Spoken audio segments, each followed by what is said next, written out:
14th November, 1371. 3 days ago, I picked up the spoor of a pulsing one.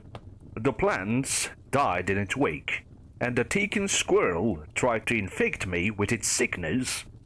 I put the poor devil out of its misery and hung its corpse, filled with herbs, from a tree. Perhaps in heaven, at least, it will find rest. I do not know why it still troubles me so to see the small things of the forest taken. Humans I can rarely find the sympathy to care for any longer. Just 2 years past, Father Mariko and I set fire to the village of Arnstead, killing 754 things that had once been men and women and children. I remember the number well, for he stood there before the gravestones he erected, reciting the Canticum Defunctorum for each and every one of those poor souls, asking the Lord to take them to safety in his arms. But I did not but stand and watch, or forage for uninfected food to eat. Even now, I do not know how he found it in his heart to weep for all those he saw taken, thousands at very least. Perhaps the Lord granted him the strength he required. But among men, it is one thing. After all, it is on us that it was unleashed. This is a punishment for our sin. That much is clear to all but the most blasphemous. And we pray and pray, dutifully begging the Lord to forgive us for what we have done. But the innocent beasts of his forest, the stoat and the deer and the squirrel, they do not deserve punishment. They do not sin, unless it be a sin to survive. There is a city, a week's walk east of here. I have seen the lights flickering on the horizon as I approached. Most likely it is Prague, though I cannot be certain. It is difficult to tell direction out here in the wilds. I pray it is not taken yet. A city that large is certain to have wards and protections, though it is not far off the pulsing one's path, and, in its corruption, it will likely seek it out. There is a part of me which thinks to outtrace it, to run on ahead and warn the city folk of what shambles toward them with the hiss of poison on its breath. But to do so would be foolish, senseless, to save perhaps 100 lives and lose 1,000 if it wears course. No, I shall do what I must do. I shall follow its trail. If it reaches the city, so be it. It will give me the time to corner it and kill it, before it moves on to other prey. And thus, the tiniest site of this disease will be destroyed, and leave time and space for a dozen more. Such is the grinding, endless task bestowed upon me by the Lord, accursed by the pestilence. 18th November, 1371. Corpse scent and plague scent, drifting on the wind. It seems that the Lord has not answered my prayers, or perhaps this is his answer. That the city still stands in some fashion, I do not doubt. Its lights still shine in the night time, and boats still move along the river. But Prague, I am sure of its identity now. His Majesty's spires and cathedrals loom over the skyline like the Alps themselves, has suffered greatly at the decaying hands of the plague. A part of my mind wonders what exactly brings the pulsing one to this place. Is there so little thought in its rotted brain that it does not realize the city is doomed, and simply seeks to spread its infection? No pulsing one which I have ever hunted has acted with such mindless hunger. They are the plague's fewer. A sick, pulsing heat, impossible to capture as it cooks its victim's mind. Brutal they are, crafty and opportunistic, but never stupid. There is a nagging fear in my spine that it seeks this place for another reason, that the plague in its entirety has some sickening master plan, and that it seeks to transform Prague in its entirety into some wild cesspit of breeding and death. Another plague hard. But I must put such thoughts from my mind. Fear not the imagined, as Father Marikov used to say. I shall focus on that which I know to be real. A pulsing one marches on plague, and only I can stop it. Accursed be the pestilence. 20th November 1371. Plague has fallen. Not, perhaps, as far as I had feared. Those who walk along its streets are not yet taken, though the plague riddles and rots their bodies. But only 1 in 100 are in the first stage of corruption, and in the alleyways and the harbors lurk its vile harbingers. Carrion birds dot the skies, and foul things move in the shadows, and everywhere there is the stench of death, and the sore, stomach-twisting stink of the plague. I thank the Lord for granting me his sanctuary from this sickness. I walk down the fetid streets without fear, as pale clouds gather in a haze above the cobbles, and things that are no longer dogs fight over scraps whose origin I dare not investigate. But as it has always been, this blessing is a curse. I have seen no other plagueers moving among the streets, which means that the cleansing of this town falls upon me, and me alone. There is a cafe here. I sit now at one of the tables, watching as the citizens pantomime normalcy in the street. Mold crawls like a hungry waterway down the menu board, and one of the great glass windows has been shattered. But in many ways, it feels like home, like Monsieur Garot's petite boulangerie in the time before. It is a shame that the owners are gone now, and the plague has reduced anything edible to toxic slime. I would have liked to have a croissant again. Something moved in there when I came. A sabordeur. I do not know whether it was the remains of the owners or their murderer, but it does not matter now. It is dead, and this cafe can rest in something akin to peace. I wish that the same could be said for this god-forsaken city. Accursed be the pestilence. 21st November 1371. Something is wrong. I saw another plagiar today, up on the hilltop near the castle. I attempted to catch up to them, to berate them for leaving the city in this condition, but they eluded me. Nor was it an innocent mistake. They saw me, I know that for certain. Their beaked mask turned towards me. Their goggled eyes met mine, and they turned and fled. Why? The city itself is equally strange. The people are diseased, yes, but there is more than that. They make no precautions against it. The churches have fallen into disrepair. They do not burn their clothes, or filter their water, or make any attempt not to touch each other. There is not even incense burned to drive off the foul odors. It is as though they welcome the plague, and that thought frightens me more than I can describe. There is one ray of light, though, among this dreadful blackness. I have found traces of the pulsing one.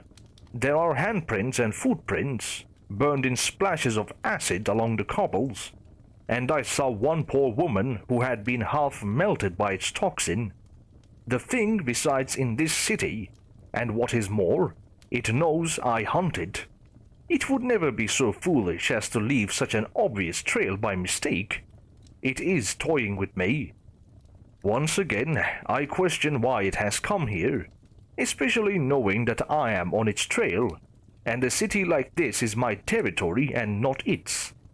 I fear it desires to occupy me, to keep my focus on it, and not on whatever else is transpiring in the shadows of plague.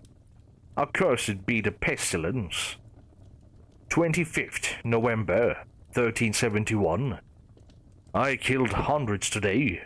Not taken, not foul plague things, not twisted horrors that have no right to walk. not even the deathly sick, suffering in their beds and begging to be put from their misery. Men and women and children, screaming and fleeing and begging for their lives. They offered me money and gifts. They pleaded desperately. They scattered like helpless rats down the streets, and I hunted them down and slaughtered them as though they were no more than cattle. 3 days ago, I was taken into custody by His Majesty. Even he showed signs of infection. Dark, diseased veins wound up from his beard, and his hands shook as he leaned forward on his scepter. Around him stood courtiers, staring and murmuring to each other. But for all of the splendor of the palace, my eyes focused on only one thing: the 3 figures that stood at the base of the throne. One was tall and haughty, dressed like myself in the bird mask and cape of the plagiar. Despite the similarity, however, I do not believe him to be the same as the one I saw venturing up the high street upon the 21st. One was small and round, his head capped with the leaf-shaped mitre of an archbishop, and his face displaying a frightening, self-assured confidence. The third was slender and paper-white, and when I saw her, I half wondered why she was present at all. The archbishop spoke first, his voice as soft and dangerous as his face. "Good day, plagiar," he said, staring with a confidence few share into my eyes. "What is thy name?" I bowed low, as I had done already to His Majesty. "Jacqueline Dienton, Archbishop." "A French woman," the plagiar spoke up, his eyes meeting mine. "Yes." His nod was all that was needed to show that he understood. "Je suis désolé pour ta perte," he murmured, giving me a slight bow. "I am sorry for your loss." I bowed in return. "It was a long time ago," I said, in what I guessed was his native Italian. "I thank you for your aid." The archbishop spoke up again, his words as soft and smooth as honey. "Thou hast my thanks for thy deeds as well. However, there is a certain matter for which thou hast been called before His Majesty Charles IV, Holy Roman Emperor, appointed by God. Thy services will be needed no longer." I stared at him, and I could sense my companion doing the same. "I do not understand. Your city is sick. Your people are dying. The Lord has selected us to cure them. His Holiness Pope Gregory the 11th has been in communion with the divine host.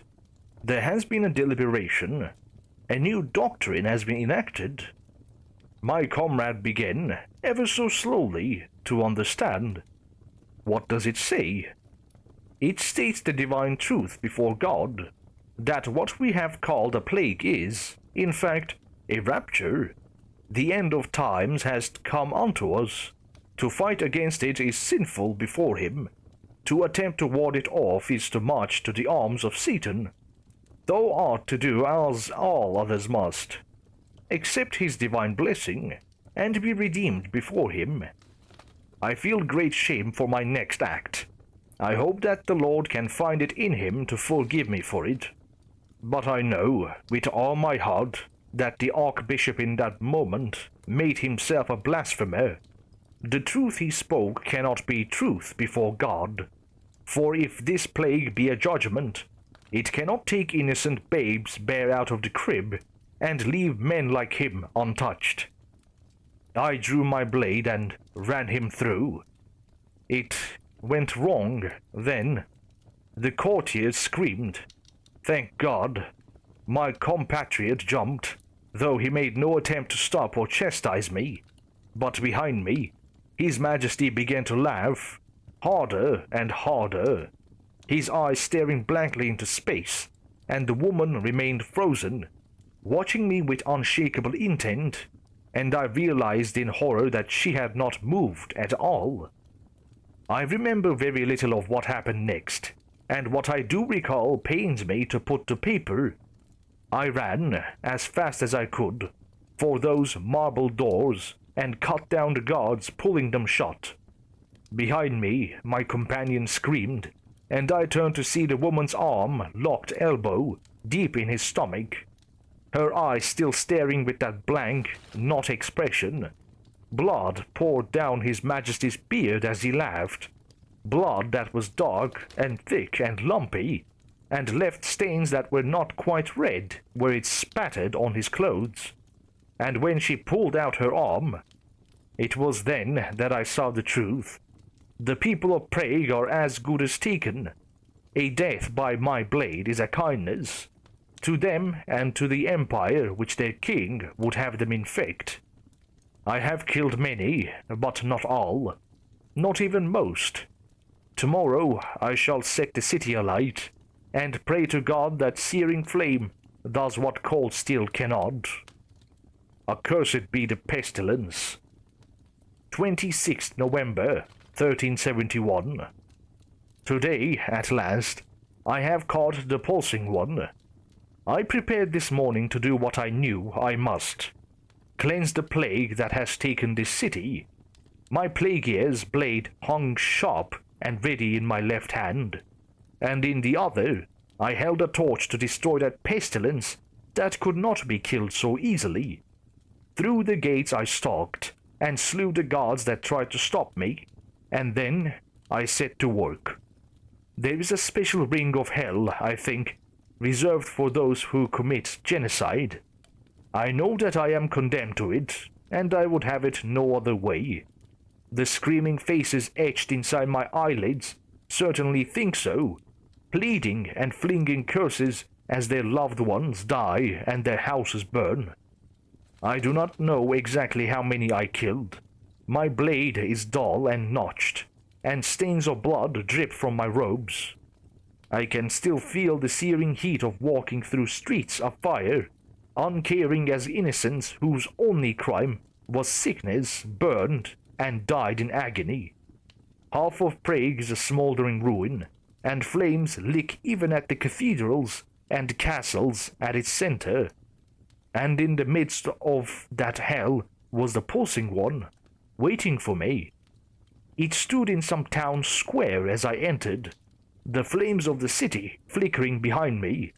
Its bloated form loomed taller than a cart horse, an unspeakable thing, like a fruit gone bad, like a nameless sheep fished from a lake dripping with toxic algae. It did not move, did not so much as breathe, unless the wild, throbbing motion that permeated its body should count as breathing.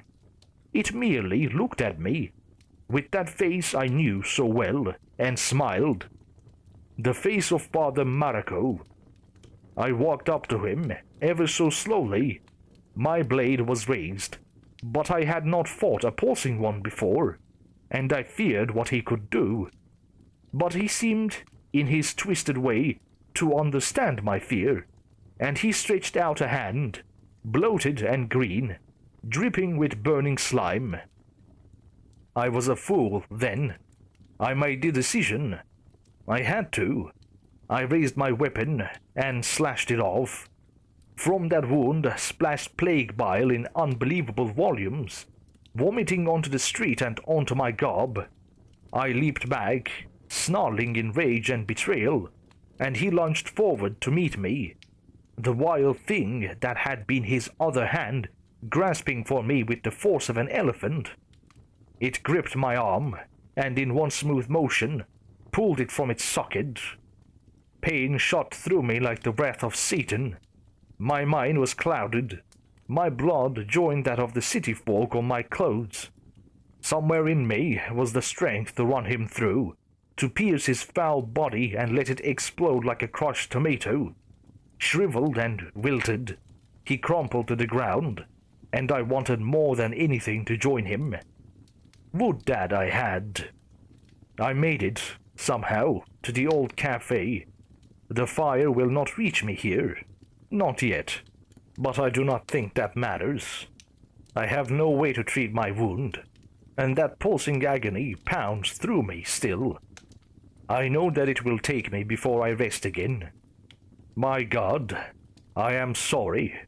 I have failed you. Accursed be the pestilence. 27th November, 1371. I have been a fool. I misjudged the Archbishop. He spoke the truth, and I was too blind to see it. I hope that God can forgive my transgressions, but despite all I have done, all the horrors I have committed, something in me believes he will, for I have, at long last, seen the light.